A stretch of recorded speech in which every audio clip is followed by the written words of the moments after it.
Thank you so much, Brad.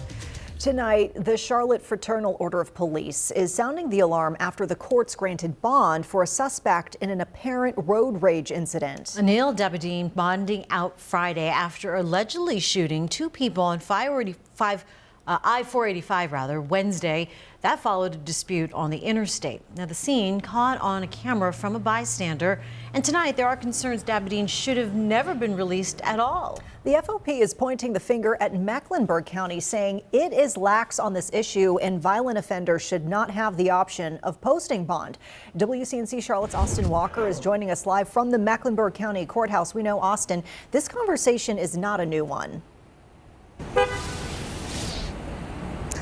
Yeah, that's right. So actually, CMPD Chief Johnny Jennings for quite some time has backed this new legislation from about a year and a half ago, which basically allows magistrates to rip a bond away or not allow one whatsoever for violent offenders or those who classify under one of the 18 charges. Now, in this case, this suspect did have one of those 18 charges, so many are wondering why he was allowed to walk on such a small bond.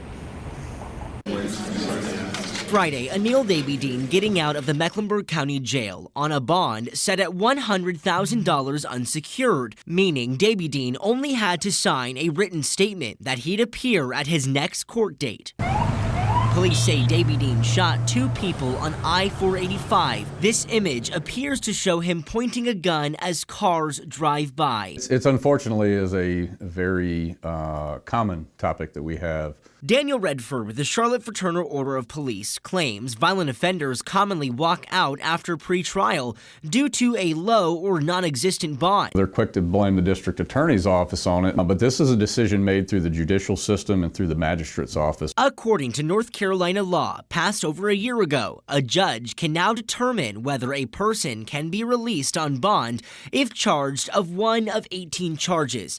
In this case, Debadine fits, charged with assault with a deadly weapon. To know that they issue a bond in which there's really no repercussions to it is just frustrating. And again, it's one of the contributing factors for the violence that we see in our community. North Carolina lawmakers speaking out against the law, including Democratic Representative Marsha Mori. Violates, my thinking, the right of the Constitution, a right to bail. Magistrates, judges can set $1 million bail. And today, Mecklenburg County Representative Terry Brown acknowledging over the phone that violent offenders are bonding out with ease, but says this is a resource issue, with jails reaching capacity much of the time.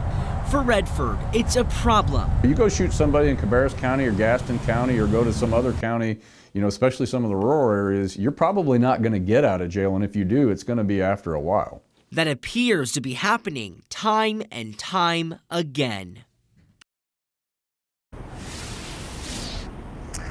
Now, again, we have reached out to the magistrate's office, but they did not get back to us. They actually pushed our questions on to a different judge, and still we have not gotten those questions answered or a comment on why he was released or why that bond was unsecured and low. We are waiting to hear back at this time. We do know that that suspect will be in court at the end of January on the 28th, and so stick with us for the next details. For now, we are live in Uptown. Austin Walker, WCNC Charlotte. All right, keep us posted. Thank you, Austin.